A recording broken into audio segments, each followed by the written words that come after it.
Imagine writing a check for, I don't know, 72 billion pounds. Oh, right. Okay. You hand it over to an employee you barely even met, and then you just walk away for 4 years without ever checking their work once. I mean, that sounds like absolute corporate suicide. Exactly. You'd be laughed out of literally any boardroom in the country. Yeah.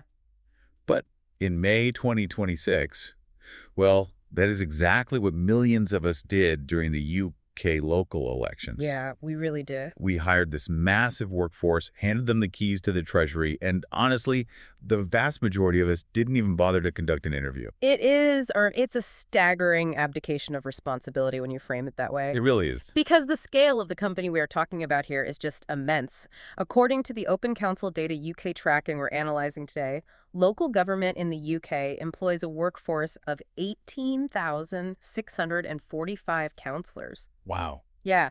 And in the May 2026 elections alone, over 5,000 of those positions were either newly filled or, rehired. And that is exactly why we are here.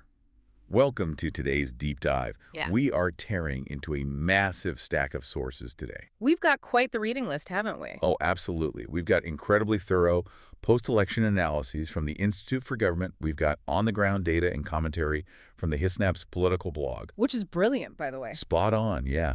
Plus, real-time data sets from Open Council Data UK and official government guidance regarding the local government and social care ombudsman. So a lot of ground to cover. Right. And our mission today is to decode the actual unvarnished reality of local politics.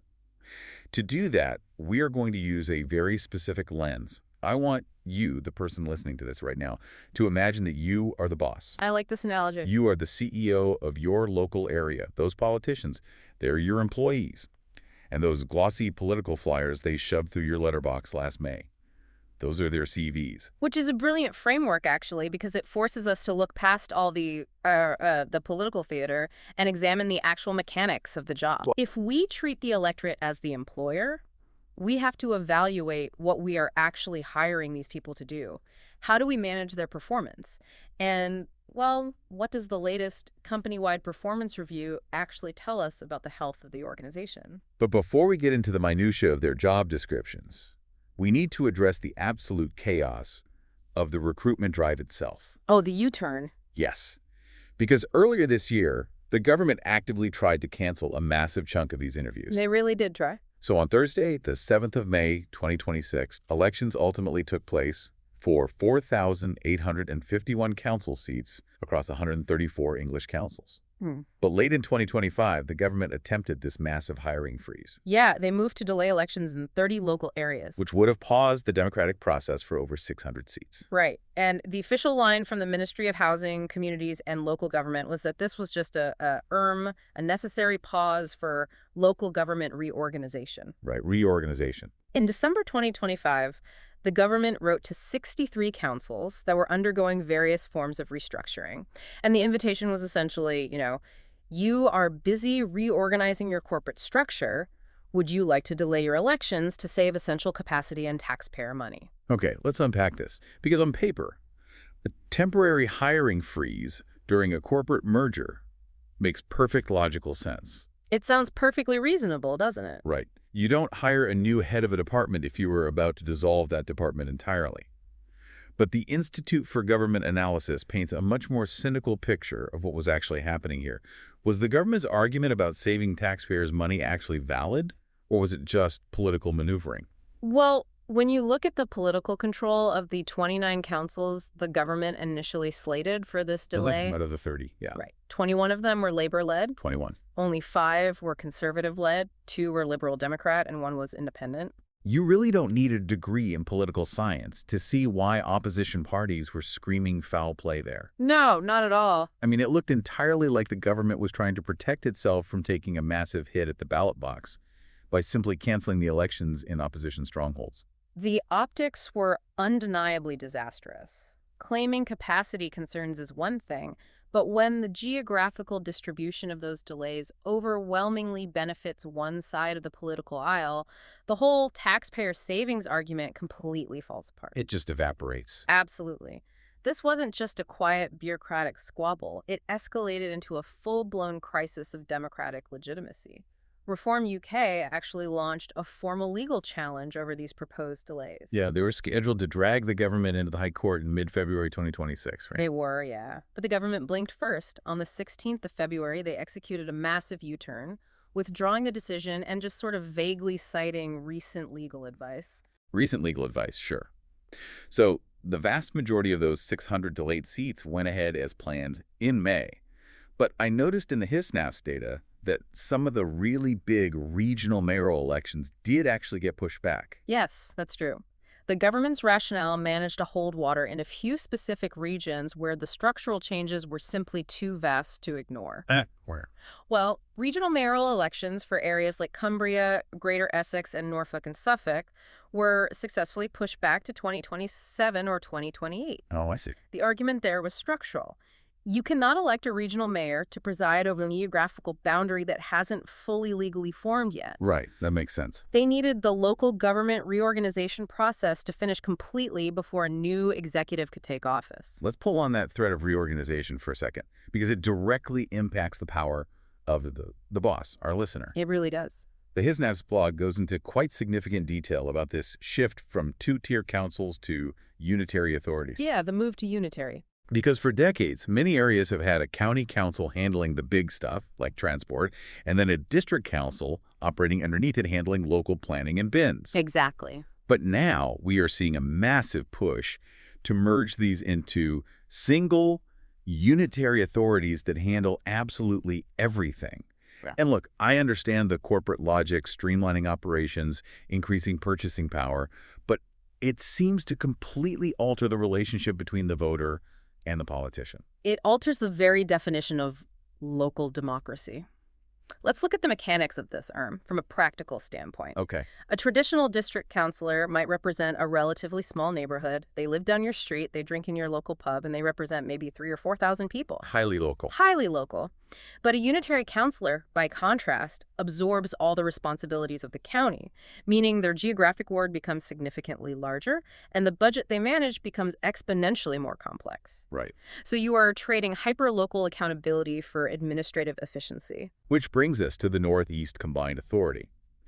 The Institute for Government specifically highlighted the absolute upheaval that took place there in May, and I think it serves as a perfect case study for how these structural changes can wipe the slate clean overnight. The Northeast is a fascinating example of democratic mechanics in action.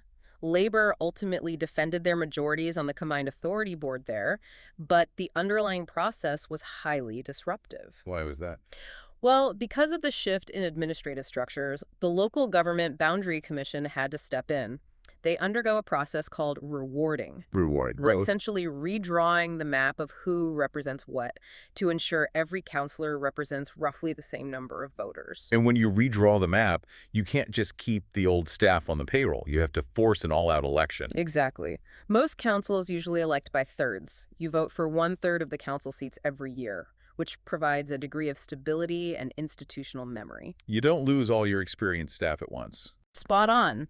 But when the Boundary Commission alters the wards, that phase system is just thrown out the window. 4 of the constituent councils in the Northeast held all-out elections. Every single seat was up for grabs simultaneously. That is wild. It's the equivalent of firing your entire workforce on a Friday and having to re-interview everyone from the CEO down to the interns on Monday morning. Right, so we've survived the U-turns, the boundary changes, and the all-out elections. The May 2026 recruitment drive is officially over. Done and dusted. The new employees have their lanyards and their security passes. But what is their actual job? Good question. What are we, the bosses, actually paying them to do? Because if I look at the CVs, the campaign flyers that came through my door, I am completely bewildered. Oh, the flyers. I received literature from local candidates promising to lower national taxation, secure European trade deals, and fix immigration. And as a local councilor, they possess precisely 0 legislative or executive authority over any of those domains. 0. If I am conducting an interview for a logistics manager at my company, and the candidate spends 20 minutes outlining their radical theories on global macroeconomic policy, I am ending the interview and throwing their CV in the shredder. You'd have to. It shows a fundamental misunderstanding of the role.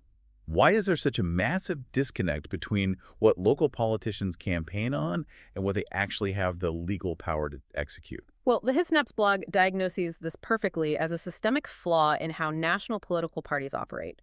They essentially treat local elections as taxpayer-funded, hyper-local opinion polling. Opinion polling. Yeah, because general elections only happen every 4 or 5 years, national party headquarters use these May elections to test their national messaging. So they're just using local elections as a focus group. Exactly. They force their local candidates to campaign on national wedge issues like immigration or foreign policy to gauge the electorate's mood. That's incredibly frustrating. The unfortunate side effect is that it completely obscures the vital, highly complex job the counselor is actually being hired to perform. And the reality of that job is staggering.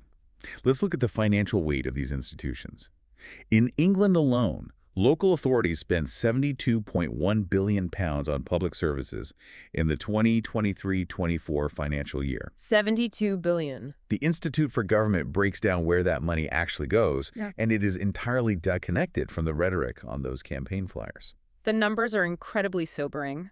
Of that 72.1 billion, the single largest expenditure is adult social care, which consumes 27.6 billion pounds. Wow.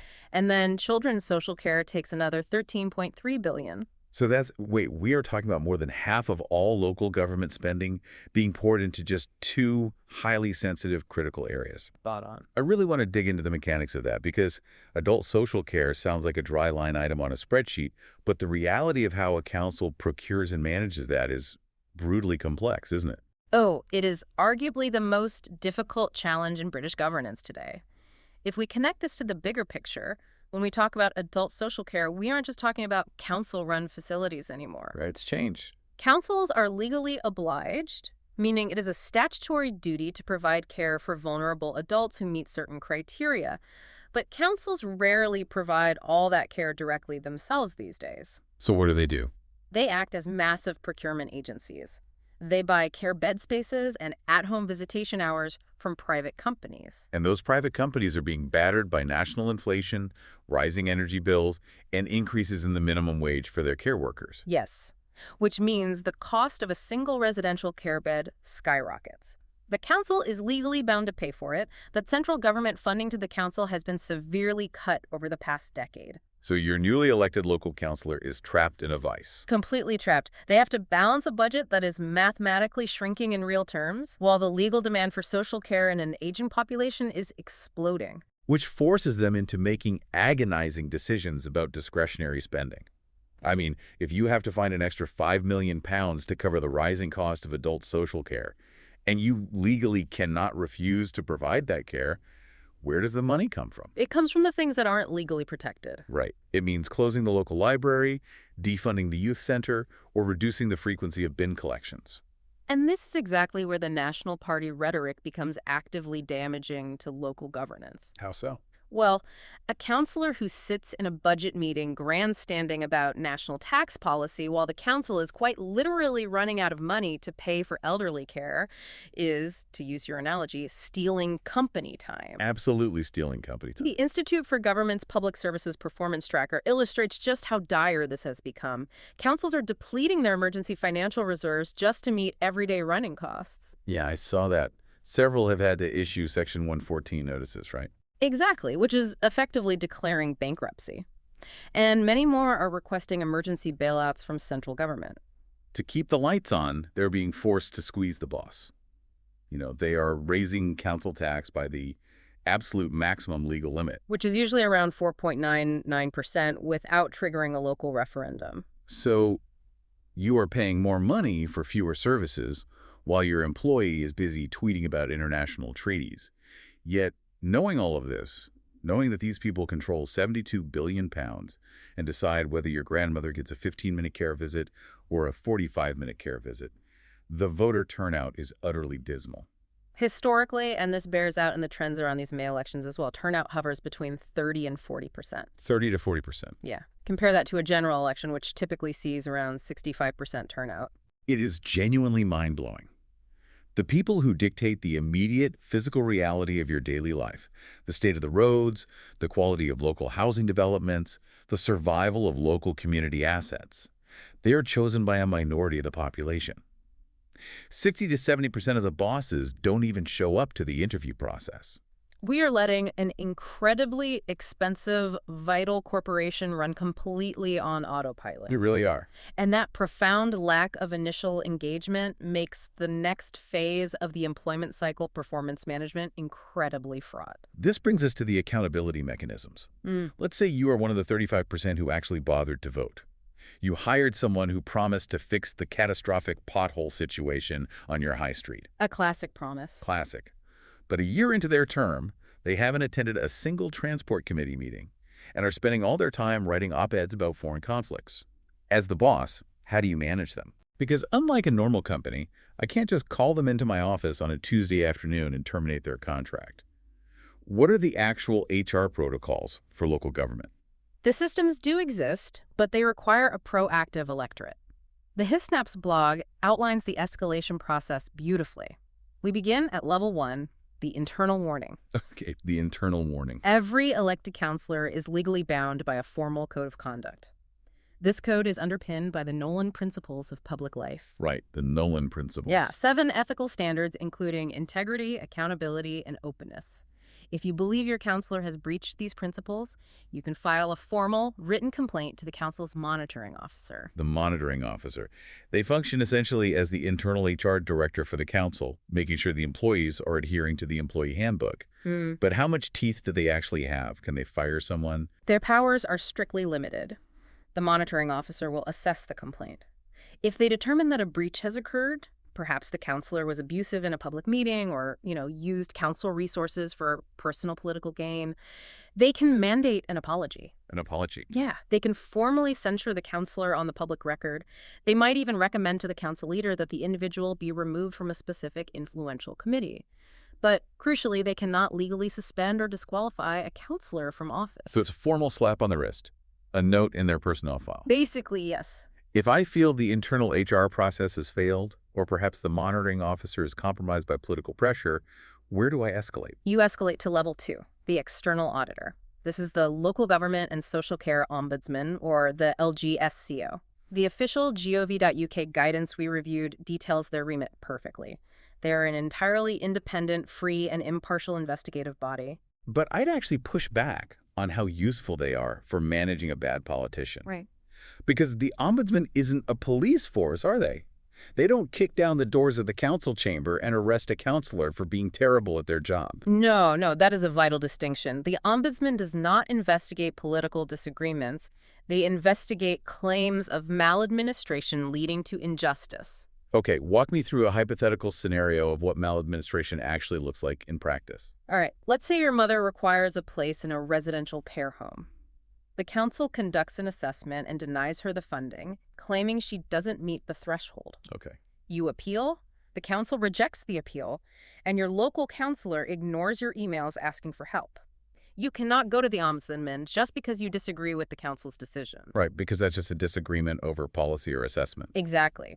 However, if you can prove that the council failed to follow its own legal assessment guidelines, or that they ignored crucial medical evidence that they were legally required to consider, that is maladministration. I see. The ombudsman will investigate, and if they find in your favor, they can legally compel the council to redo the assessment properly and even pay financial compensation for the distress caused. So the ombudsman holds the machinery of the council to account, but it doesn't directly discipline the politician. Correct. For that, we have to look at level 3, the political party. If the council itself can't fire them, the party whose rosette they wore on the campaign trail has a very specific tool at their disposal, don't they? Yes, they do. If a councillor represents Labour, the Conservatives, the Liberal Democrats, Reform UK, or the Greens, they are bound by that party's internal disciplinary rules. If a voter or a group of voters complains directly to the national or regional party headquarters with evidence of severe misconduct, the party possesses the power to withdraw the whip.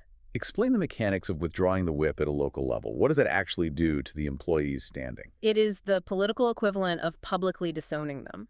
The individual is not fired from the council. They remain an elected representative until their term expires. So they still get paid?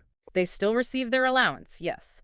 However, they are expelled from the party's political group within the council chamber. They lose all access to party campaign funds, administrative support, and the crucial branding of the party logo. That's huge. It is. They are forced to sit in the chamber as an independent councillor, which often severely cripples their ability to pass motions or influence the budget, as they no longer have a voting bloc behind them. It's a severe demotion, leaving them completely isolated. Yeah. But what if I don't want to navigate these bureaucratic labyrinths? What if I just want to look my employee in the eye and demand answers? Then you exercise your rights at public council meetings. This is level 4. In the vast majority of local authorities, the Constitution allows for public question time. You must submit your question in advance, usually, but you have the right to stand up in the council chamber and demand an answer from the council leadership or a specific committee chair on the public record. You can also organize local petitions, which, if they hit a certain signature threshold, legally force the council to debate your specific issue in a full public session. Which ultimately leads us to the final, definitive HR tool, the ballot box, the next election. Level 5. Exactly. But it amazes me how difficult it is to be a responsible manager between elections. I mean, if I want to track my member of parliament, I go to a platform like They Work For You, punch in my postcode, and within 3 seconds, I can see exactly how they voted on every single national issue.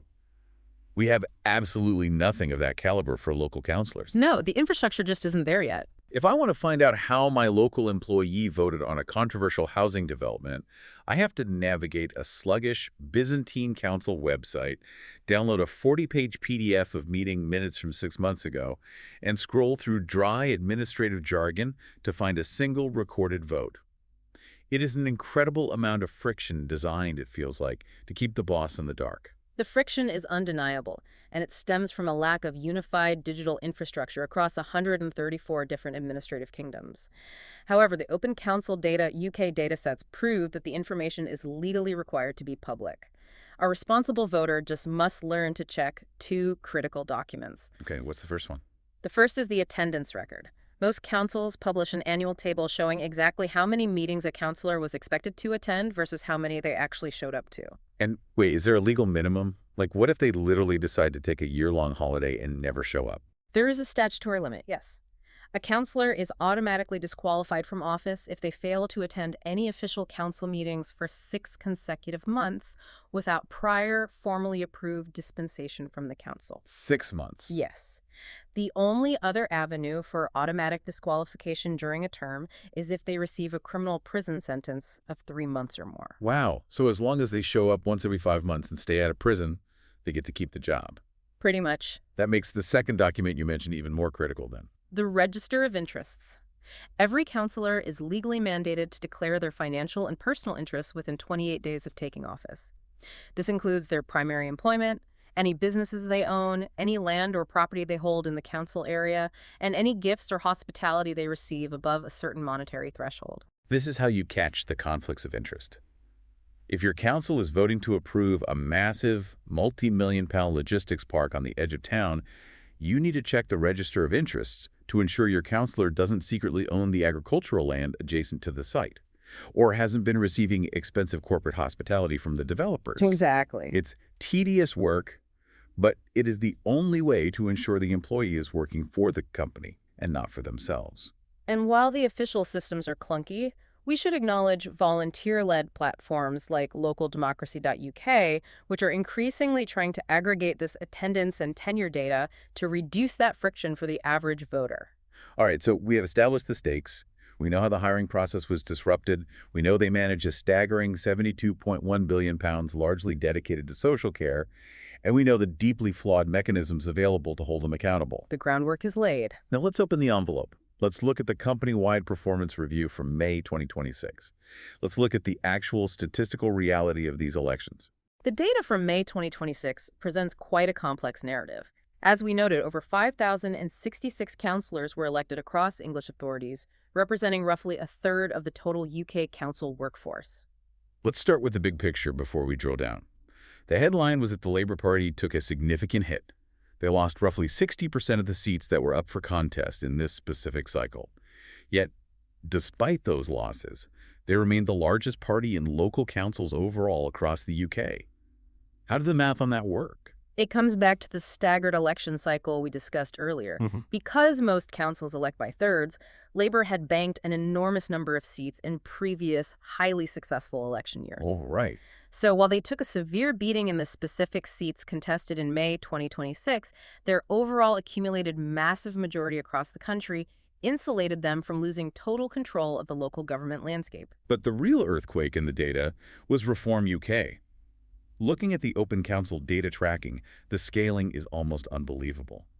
In 2024, Reform and its predecessor entities held fewer than 10 seats locally. They were statistically irrelevant at the local level. Completely irrelevant, yeah. By the end of the May 2026 elections, they had surged to over 2,000 councillors. The Green Party held their ground, ticking up slightly to just under 1,200 seats. The Conservatives dropped to roughly 3,900 seats, and the Liberal Democrats remained incredibly resilient, holding steady at about 3,300. However, the HisNaps blog offers a brilliant masterclass in data literacy here, quoting the old adage, lies, damned lies, and statistics. Here's where it gets really interesting. Because depending on what metric you choose to highlight, two fiercely opposing political parties can look at the exact same election data and both legitimately claim a massive victory. Let's break down the mechanics of that spin. How can 2,000 seats mean two different things? It comes down to understanding the difference between total seat count and ward control. Let's use Reform UK as the case study here. The factual statistic is that following May 2026, Reform UK claimed 11.3% of all local councillors in the country. Okay, 11.3%. If you are a party spokesperson, you plaster that figure on every graphic and press release. It looks like a sweeping national mandate. Yes, and here is where the local structure completely undercuts the national narrative. Precisely because local wards are often multi-member. A single geographic neighborhood, let's say a ward of 6,000 voters, might be represented by 3 different councillors. While Reform won over 2,000 individual seats, the data reveals they only gained absolute complete control of 6% of the actual wards. The split ward phenomenon. I think this is the most crucial, fascinating takeaway from the entire May 2026 cycle. We are seeing an unprecedented rise in split wards. Explain the practical implications of that for the voter. It means you have a single geographical area, one high street, one set of schools, one local park, represented by 3 individuals from diametrically opposed political realities. You might have one Labor councillor, one Conservative councillor, and one Reform councillor, all elected to represent the exact same street. It is the equivalent of trying to steer a ship with 3 different rudders. Exactly.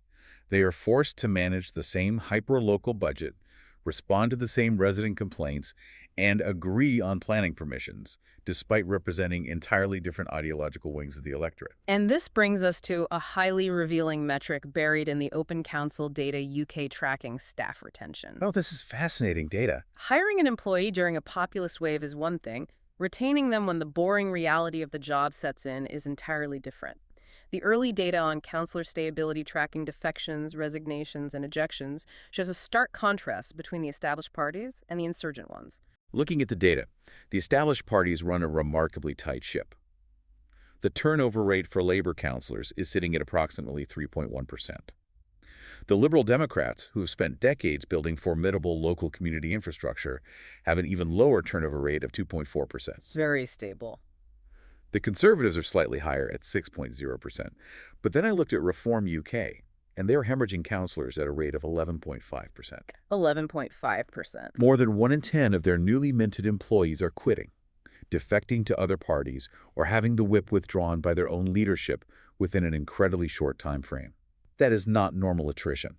If a specific department in my company had an 11.5% turnover rate, while the rest of the company was at 3%, I would launch an immediate forensic HR investigation. What is driving this mass exodus? Well, when we analyze the historical data of rapidly expanding political movements, this high attrition rate is a classic symptom of extreme growing pains. When a party scales from under 10 seats to over 2,000 in a matter of months, they are essentially running a frantic mass hiring event. They just need bodies and seats. Exactly. Yeah. They completely lack the established historical local infrastructure, the vetting committees, the local branch mentors, the administrative support networks that older parties rely on. So it's a failure of the initial recruitment screening. They are putting rosettes on anyone who volunteers, without checking if they are actually suited for public office. It is a combination of vetting failures and ideological shock. The electorate voted for a national populist brand, largely focused on high-level rhetoric. But the individual who won the seat suddenly finds themselves trapped in the reality we discussed earlier. Right. They aren't debating national borders. They are sitting in a windowless room for 4 hours debating the procurement logistics of a new recycling contract, bound by the strict legalities of the LGSEO guidelines and the Code of Conduct.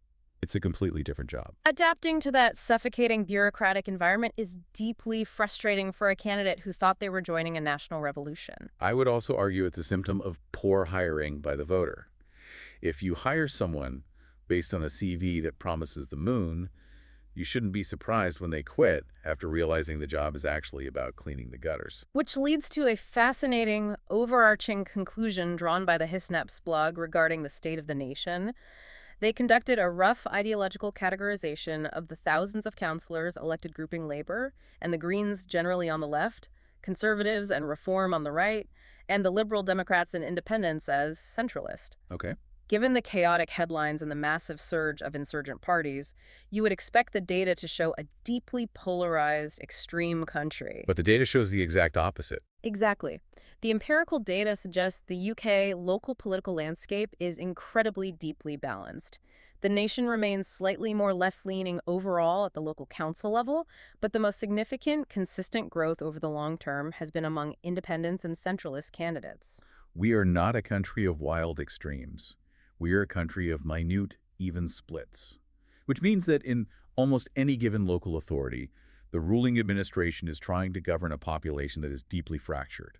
The boardroom of voters is entirely split down the middle. And that is the ultimate challenge for you, the boss. You are managing a workforce that perfectly reflects your own divided boardroom. Well, we have covered a monumental amount of ground in this deep dive. Let's trace the arc of what we've unpacked today. We started by looking at the sheer scale of the May 2026 recruitment drive, over 4,800 seats up for grabs, and the government's highly controversial, mathematically suspicious attempt to slap a hiring freeze on 600 of them under the guise of local reorganization.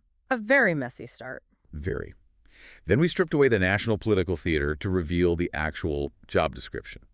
Managing £72.1 billion of your money, the vast majority of which is swallowed by the legally mandated, financially crippling demands of adult and children's social care. The real work. We walked through the surprisingly toothless internal HR department of the monitoring officer, escalating to the maladministration investigations of the ombudsman and the political isolation of withdrawing the whip. And finally, we looked at the cold, hard data of the performance review, the resilience of the labor machine, the massive but fragile scaling of Reform UK with its 11.5% turnover rate, and the revelation that we are a deeply balanced centralist nation. But if you found the complexities of May 2026 daunting, I must warn you that it was merely a prologue. Oh, here we go. Looking at the electoral calendar, 2027 will see roughly 10,550 council seats up for election across the UK. 10,000. That is more than double the size of the workforce we just evaluated. An absolutely massive portion of your employees will be facing their performance reviews simultaneously. Over 10,000 CVs hitting our doormats. 10,000 interviews to conduct. Which leaves us with one final, lingering thought to explore as we close out this deep dive. We spent a lot of time discussing the rise of those split wards, steering the ship with three different rudders. You have a Labour councillor, a Conservative, and a Reform councillor representing the exact same patch of pavement. A fascinating sociological experiment playing out in real time across hundreds of communities. My question is, what is the ultimate endgame of this phenomenon? Does this lead to total, grinding, catastrophic gridlock in local government? Will absolutely nothing get built, funded, or fixed because these three individuals, driven by opposing national ideologies, simply refuse to collaborate? It's a real risk. Or is there a more optimistic outcome? Could forcing these bitterly divided politicians into the same room, stripping away the national posturing, and forcing them to confront the hyperlocal, unglamorous reality of a broken social care budget be the actual cure to tribal politics? Could the sheer, undeniable necessity of having to compromise on the recycling contract be the thing that finally breaks the partisan fever and gets the potholes outside your house fixed? It is the ultimate stress test of our democratic infrastructure. You applied for the job of the boss the moment you decided to live in your community. The £72 billion check has already been cashed. It's time to keep a very close eye on your employees.